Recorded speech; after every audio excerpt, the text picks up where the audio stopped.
NXT is kind of like the WWE's indie company, except they're independent contractors, but they're not, they can't leave. They're signed to exclusive contracts, unlike a lot of the talent that works for New Japan and Ring of Honor.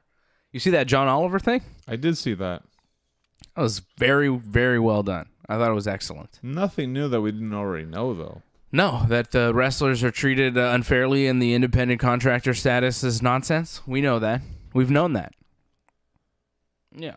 I didn't learn anything. It was just well done and well put together, and, he's right. Whoa. I agree. I mean, that's my fundamental stance on what he did. I was like, yeah, that's pretty good. Certain things that he cherry-picked, and he, chose to ignore a couple of things. But I think he did a good job overall. I think wrestler deaths are getting better. I think the wrestlers aren't dying at a rate that was so alarming like they used to, It's not as bad as it was for a time. Because they cut down steroid use. Yeah, I think the guys now are living a lot healthier and they'll live a lot longer lives than the people that worked in the business before. And I think things are improving. I also think the WWE should probably give their guys health insurance. And they should be employees, But that's not how they treat them. And I think that'll probably change in the future. It's like WCW started offering guys guaranteed money, and then Vince had to start giving people guaranteed contracts. Right? When you used to work for the WWE or the WWF at the time, you weren't guaranteed anything. You had to make the shows. You make the show and you get paid, and that's it. And you can't work for anybody else, and that's how it works. Right. Now, guys are given, a downside guarantee. Even if you make none of the shows, you'll still get a certain amount per year. If you make more shows, obviously you'll make more. Higher in the card, too, helps. Higher on the card, whatever, bonuses, however it works for different people. Right? But that's because WCW forced Vince to start offering people guaranteed money. Because WCW was doing it, and they were stealing talent. Now we have a company called All Elite Wrestling that is offering their talent that they are signing to exclusive contracts, healthcare, right? Health insurance. Well, wait, we'll see. This hasn't happened yet. But that's what they're saying. Right. So it's probably part of the contract that the guys are signing. Hope they deliver.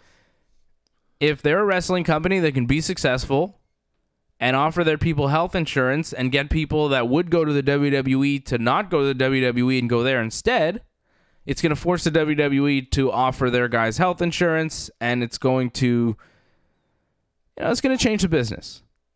And that's usually how it happens. Another company does it, and then the WWE steals that idea and does it, and then acts like they came up with it.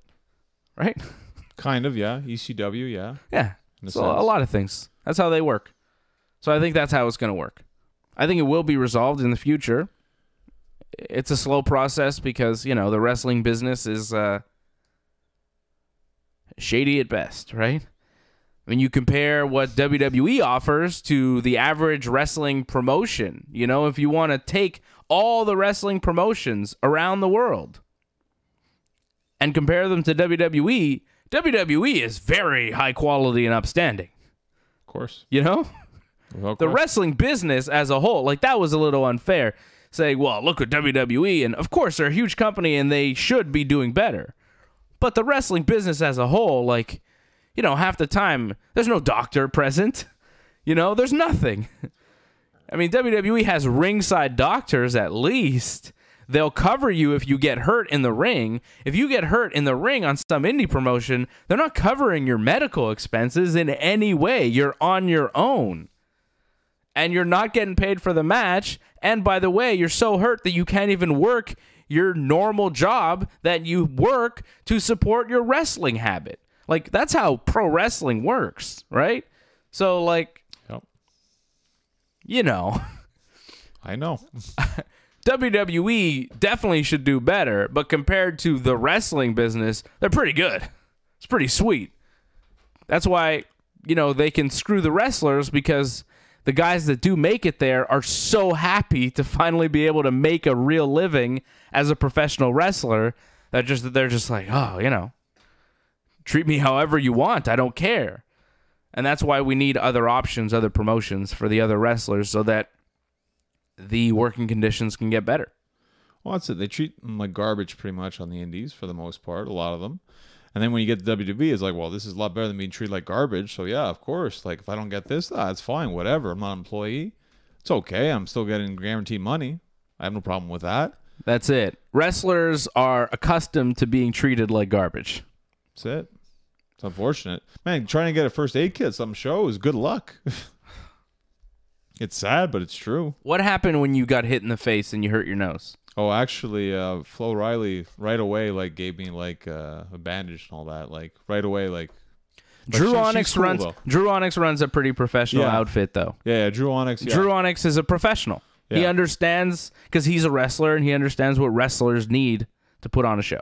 Yeah, but that's a rare exception. Yes, actually. Yes, very rare exception. Yes, I mean he runs a school. He understands. Right. You know, he's been a guest trainer at the WWE Performance Center. He's got an idea of how it's supposed to work. Train people at NXT. That's it. He helped Kevin Owens get ready for his WWE tryout. Like, the guy gets it, right? But he's a rare thing in the wrestling business. And it's cool. Flo's actually going for a tryout, too, in April. Yeah, I saw that. Very cool. We're in April. Yeah, I think at the end of the month. I hope she makes it. She's good. She's really good. Wrestling-wise, fantastic. Like, good babyface, good heel, too. Good character. Well, just starting as a heel. So that's it. It was kind of just a new thing. Oh, okay. So, yeah. She worked really well as a heel, I thought. That's good. I thought she was really good as a heel and as a babyface. I'm a fan of Flo Riley. I think she has tons of talent and, like... loads of potential. Yeah. I could see her making it in NXT. I think so.